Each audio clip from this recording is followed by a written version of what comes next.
Margaret sat alone at the corner table, her fingers wrapped around a cooling cup of tea. The cafe bustled with afternoon energy, but she barely noticed. She checked her watch again. 45 minutes late. This was ridiculous. A blind date at 58. What had her sister been thinking?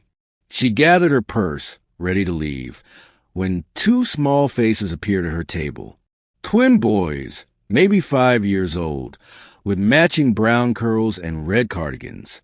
They stared at her with solemn expressions. The taller one spoke first. His voice was barely above a whisper. "Are you Margaret?" She blinked in surprise. "Yes, I am." The second boy nodded seriously. "Dad, sorry he's late. He's coming. Please don't leave." Margaret's irritation softened. She looked around for an adult, but the boys seemed alone. "Where is your father?"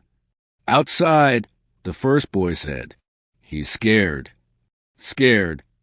Margaret set down her purse. "Of what?" The twins exchanged glances.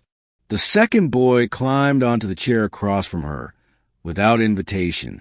"He thinks you won't like him anymore." Margaret's heart did something unexpected. These children had their father's eyes. She somehow knew, warm and honest. "Why don't you both sit down and tell me what's going on?" The first twin joined his brother. They sat side by side, hands folded on the table like little gentlemen. "I'm Henry," said one. "I'm Oliver," said the other. "Our mom died 2 years ago," Henry continued. His matter-of-fact tone held the weight of a child who'd learned to carry grief. Margaret's throat tightened. "I'm so sorry." Oliver nodded. "Dad doesn't go on dates. Your sister is friends with our grandmother. She said you were nice." Dad said okay, because Grandma never stops asking. "But then he got nervous," Henry added. "He kept changing shirts. We were going to be late, so we told him any shirt was fine. We have a babysitter in the car," Oliver explained. "But when Dad parked, he just sat there, so we came to find you." Margaret smiled despite herself. "That was very brave of you." "We're not brave," Henry said seriously. "We're just tired of Dad being sad." The simple honesty of it pierced through Margaret's defenses.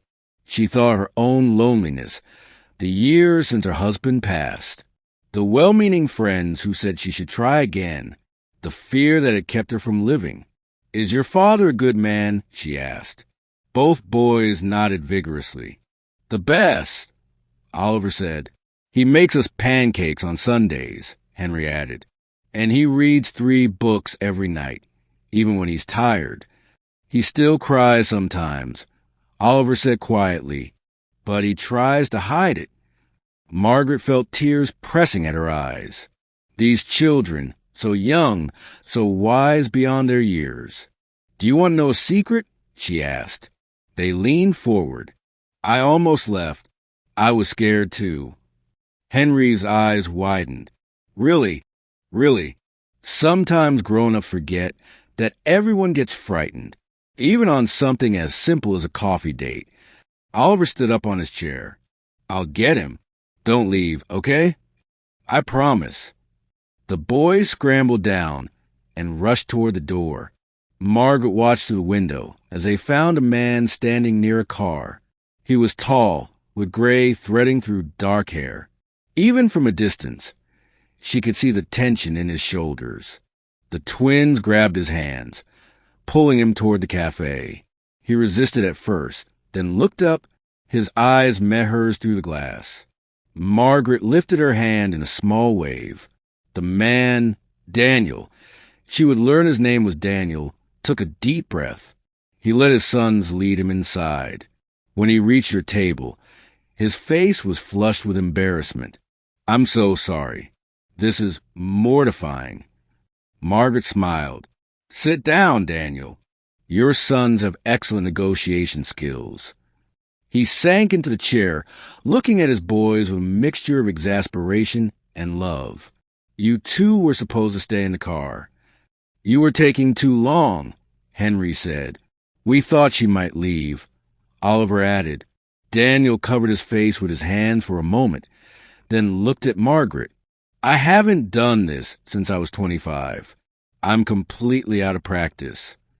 I haven't done this since I was 30, Margaret replied. So we're both terrified. At least we have that in common. A smile broke across his face. It transformed him. The twins beamed at each other. Can we get hot chocolate? Henry asked. Margaret laughed. I think that can be arranged. As Daniel ordered drinks for the boys, Margaret watched him. She saw the careful way he listened to each twin, making sure they both got what they wanted. She saw the love in every gesture. When he returned, the boys chatted about school and soccer and a new puppy named Chester. Daniel looked apologetic, but Margaret waved it off. This is perfect, actually. I was nervous about making conversation. They're doing all the work. There's something else, Daniel said, pride evident in his voice. They are, Margaret agreed. You've raised them well. His expression grew serious. I've tried. Some days are harder than others. The hard days never really go away, Margaret said softly. They just get different. He met her eyes, and in that moment, understanding passed between them. Two people who had loved and lost. Two people who knew grief but hadn't let it destroy them. Oliver tugged on Margaret's sleeve. Do you like dogs? I love dogs. Will you come meet Chester? Margaret looked at Daniel. He shrugged helplessly, but his eyes were hopeful. If your father doesn't mind. I don't mind at all. They stayed in the cafe for 2 hours. The conversation flowed easily, interrupted frequently by the twins, but never awkwardly. Margaret learned that Daniel ran a small bookstore. He learned she taught piano.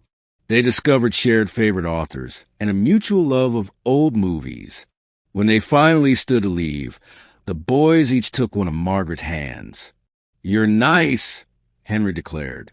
You smell like cookies, Oliver added. Margaret laughed, delighted. That's the best compliment I've had in years. Outside, Daniel walked her to her car. The twins ran ahead, releasing energy. Thank you for staying, he said, and for being kind to them. Thank you for being brave enough to eventually come inside. He laughed, a warm sound that made her smile. Would you like to do this again? Maybe without the 45-minute panic attack first. I'd like that very much. As she drove home, Margaret felt something she hadn't felt in a very long time. Hope. Not the desperate hope of someone trying to recapture the past, but the gentle hope of someone ready for whatever comes next. Sometimes the best things happen when we're brave enough to wait, when we're brave enough to let others be afraid too. And sometimes, just sometimes, all we need is 2 small boys in red cardigans to remind us that taking a chance on kindness is always worth it. The next Sunday, Margaret made pancakes with Daniel and the boys. Chester the puppy ate half the batter. It was chaotic and messy and absolutely perfect.